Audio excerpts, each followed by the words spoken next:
Something happened in late April 2026 that didn't make front-page headlines the way it should have. A modified turboprop aircraft, decades old. Russia spent billions building one of the most sophisticated air defense networks on Earth. S-400 systems, Panzer batteries, Buck missile platforms, Tor short-range interceptors, layers upon layers of radar coverage, missile interceptors, and electronic warfare systems designed to detect, track, and destroy anything Ukraine could put in the air. Ukraine just made all of it worthless with a turboprop aircraft that costs less than a luxury car. The SKYCARRIER has arrived on the battlefield, and the economics of aerial warfare just changed permanently.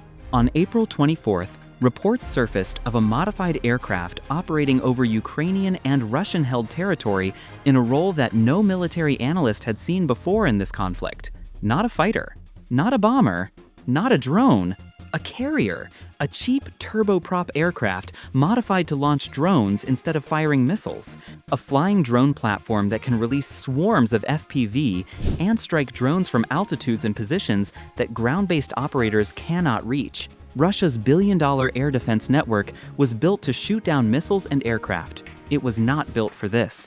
And right now, it has no answer for what Ukraine just put in the sky.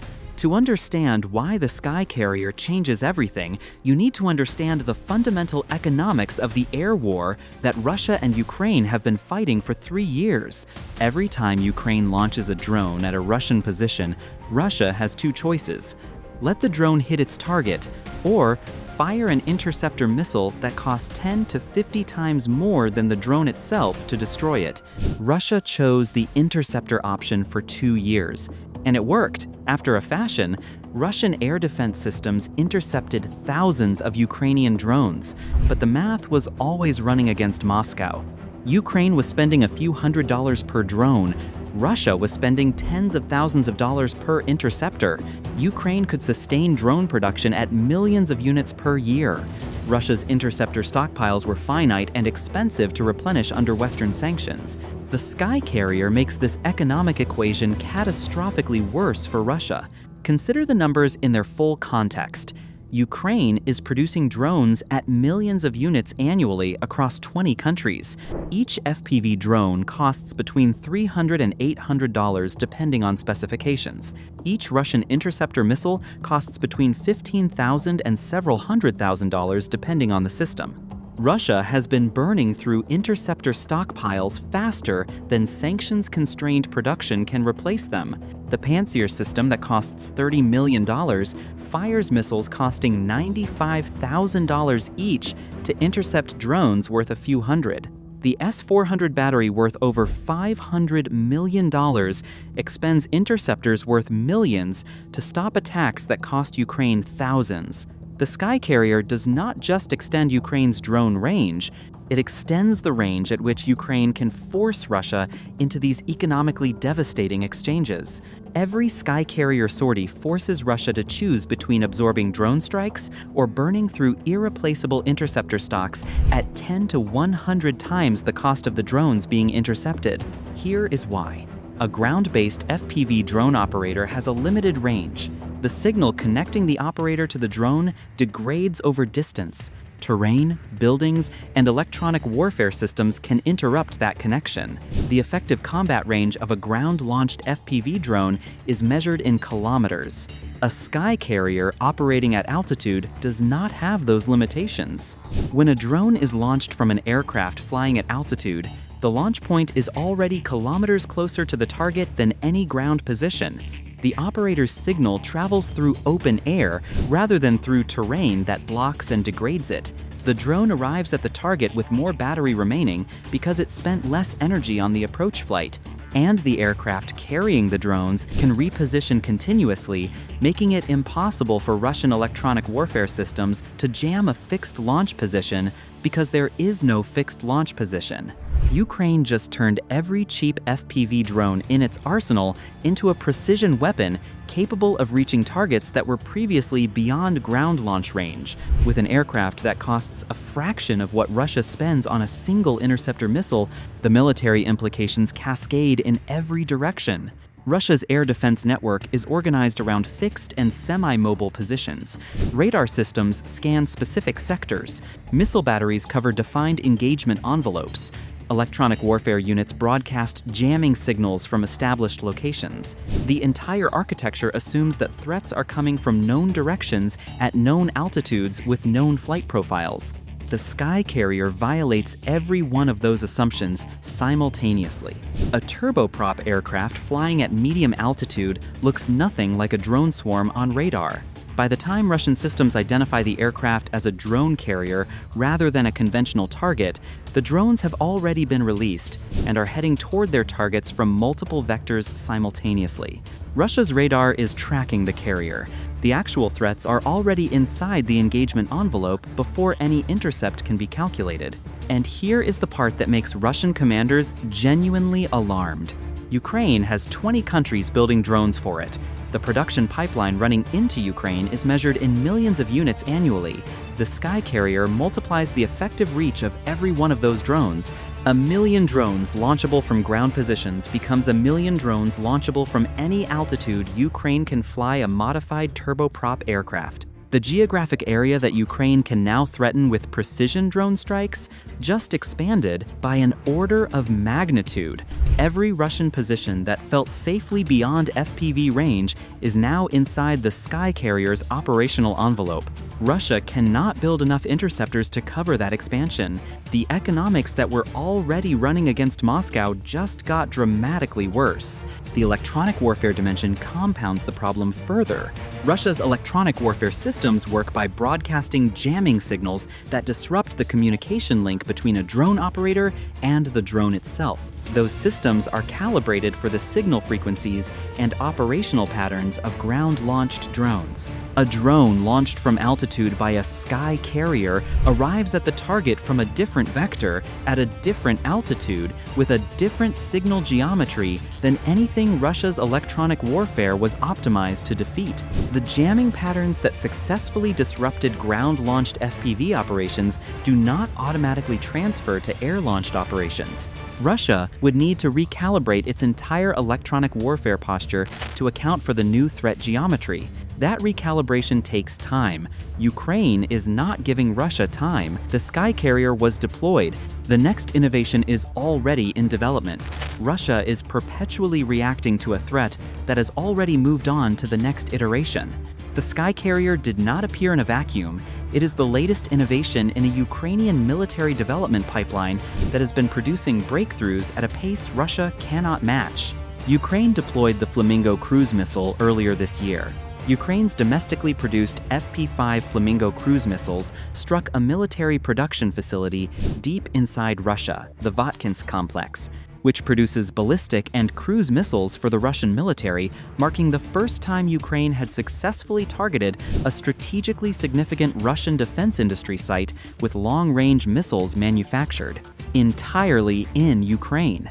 Ukraine's Magura sea drones destroyed a third of Russia's Black Sea fleet and chased the survivors from Crimea to Novorossiysk. Ukraine's medium-range drone campaign struck 38 Russian air defense systems in April alone, systematically dismantling the radar networks protecting Russia's rear areas. Ukraine's long-range strikes reached 1,750 kilometers deep into Russian territory, hitting refineries and pipeline hubs that Russia believed were safely beyond Ukrainian reach. Each innovation built on the last. Each capability expansion forced Russia to redistribute its limited air defense resources to cover new threat vectors. Each redistribution created new gaps that Ukraine exploited with the next innovation. The SKYCARRIER is not a standalone weapon. It is the next step in a 3-year campaign of deliberate, systematic innovation that has been running circles around Russia's ability to adapt. And here is the part no one is talking about. Ukraine's defense innovation cluster, Brave One, has been conducting investment tours across the United States, presenting Ukrainian drone and defense technologies to American investors and defense contractors. The innovation pipeline that produced the SKYCARRIER is not just a Ukrainian military project. It is an increasingly integrated American-Ukrainian defense technology ecosystem that is generating new capabilities faster than any single nation's military procurement process could produce them. Russia is not just losing to Ukraine's military, Russia is losing to a distributed innovation network spanning 2 continents that is iterating faster than any conventional arms development program in history. The broader context in which the SKYCARRIER deployed makes its significance even clearer. Russia's spring offensive has recorded net territorial losses for the first time in nearly 2 years. Daily casualties remain above 1,000. The federal budget is running a $61 billion quarterly deficit. Oil refinery output has been cut to its lowest level in 16 years by Ukrainian drone strikes. The recruitment pipeline cannot replace losses at the current rate. Into this deteriorating strategic situation, Ukraine has introduced a weapon that multiplies the reach and effectiveness of its entire drone arsenal simultaneously. Every Russian battalion commander who thought his position was beyond FPV range now has to recalculate. Every Russian logistics hub that sat comfortably beyond the kill zone now needs to consider whether a SKYCARRIER is operating somewhere overhead. Every Russian air defense battery that was focused on known threat vectors now has to account for drone swarms arriving from unexpected altitudes and directions. The cognitive and operational burden this places on Russian military planning is compounding. Russia cannot defend everywhere. Russia cannot intercept everything. And Ukraine is demonstrating, with every new capability it deploys, that the list of things Russia cannot intercept is getting longer every month. Here is what the SKYCARRIER means for America, and it is the dimension most coverage consistently misses. American support did not just give Ukraine weapons. American support gave Ukraine the resources, the technology transfer, and the strategic confidence to build its own weapons. The SKYCARRIER exists because Ukraine has spent 3 years developing a defense innovation ecosystem that the United States helped fund, staff, and connect to the global defense technology community. What often gets overlooked is this. The turboprop aircraft modified into the SKYCARRIER costs a fraction of what any American or Russian military program would have spent developing a comparable capability through conventional procurement channels. Ukraine did not write a multi-year contract for a billion-dollar program. Ukrainian engineers identified a gap, found a cheap commercial solution, modified it for battlefield use, and deployed it. That approach, fast, cheap, iterative, battlefield-tested, is now influencing how American defense planners think about the future of warfare. The lessons from Ukraine's innovation pipeline are being studied at every level of American military planning. The country that was supposed to fall in 72 hours has become one of the most important laboratories for 21st century warfare in military history. Every American taxpayer who supported Ukraine's defense should understand what their investment catalyzed, not just Ukrainian survival. A genuine revolution in how aerial warfare works, demonstrated at scale against a near-peer adversary in real combat conditions. Our men and women who provided the framework, the funding, and the technology connections that enabled Ukraine's innovation ecosystem are part of every SKYCARRIER sortie. They are part of every drone swarm that reaches targets Russia thought were safe. They are part of the systematic dismantling of an air defense network that Russia spent decades and billions building. This is what American support for innovation-driven allied defense produces at its most consequential. A turboprop aircraft that costs less than a luxury car. Drones launched from altitude that reach targets beyond any ground launch range. Russia's billion-dollar air defense network unable to adapt fast enough to cover a threat it was never designed to face. Russia built its air defense architecture over decades to defeat the threats it anticipated. Missiles from known directions, drones from ground positions, aircraft from established flight paths. The SKYCARRIER does not fit any of those threat models. Ukraine identified that gap, built a solution that costs almost nothing, and deployed it against the most expensive air defense network Russia has ever assembled. The country that Russia planned to conquer in 72 hours just made Russia's air defense worthless with a modified turboprop. That is not just a military achievement. That is a statement about which side is winning the war that matters most, not the war of artillery and trenches, the war of ideas, innovation, and the relentless refusal to accept the limitations that a larger, richer enemy assumes will contain you. Is the SKYCARRIER the weapon that finally breaks Russia's ability to defend its rear areas from Ukrainian drone strikes? Or does Russia still have a counter that Ukraine hasn't anticipated? Drop your answer below. I read every single comment. If you want daily coverage that does not sugarcoat what is actually happening, hit subscribe and turn on notifications. I post every single day, and I am not stopping.